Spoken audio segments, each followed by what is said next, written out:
पढ़ेंगे अध्याय 16 का पहला श्लोक। कठोर व्रत अग्निकारक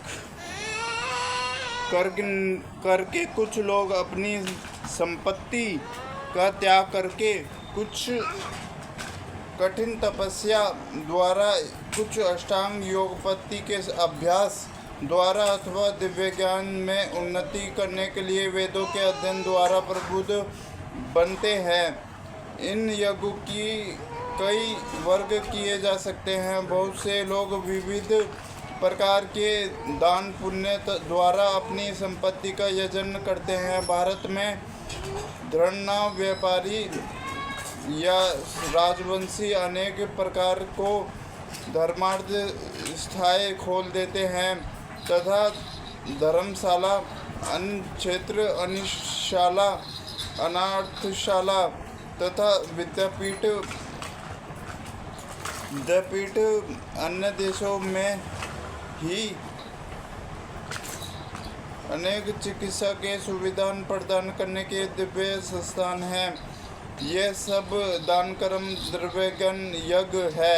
अन्य लोग जीवन में उन्नति करने अथवा उच्च लोकों में जाने के लिए चारणता तथा चातुर्मास्य जैसे विविध तप करते हैं। इन विविध के अंतर्गत कतिपय कठोर नियमों के अधीन कठिन व्रत करने होते हैं।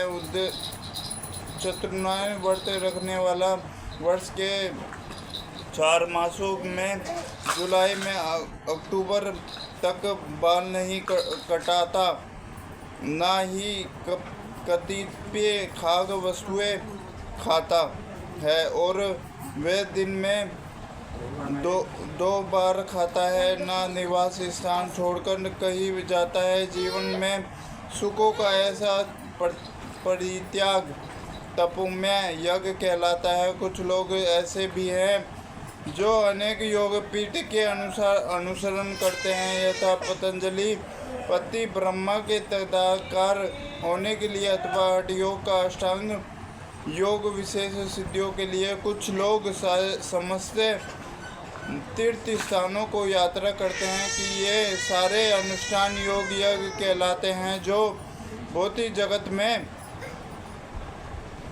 किसी सिद्धि विशेष के लिए किए जाते हैं। कुछ लोग ऐसे हैं जो विभिन्न वैदिक साहित्य तथा उपनिषद तथा वेदांत सूत्र या सांख्य दर्शन के अध्ययन में अपना ध्यान लगाते हैं। इसे शोधान यज्ञ कहा जाता है। ये सारे योगी विविध प्रकार के यज्ञों में लगे रहते हैं और जीवन के तलाश में रहते हैं, किंतु कृष्ण अमृत इसके प्रत्यक्ष है, क्योंकि यह परमेश्वर के प्रत्यक्ष सेवा है। उसे उपयुक्त किसी भी यज्ञ से प्राप्त नहीं किया जा सकता, अपितु भगवान तथा उसके प्रामाणिक भक्तों को कृपा से ही प्राप्त किया जा सकता है। कृष्ण दिव्य है। हरे कृष्णा कृष्ण कृष्ण हरे हरे, हरे राम राम राम हरे हरे।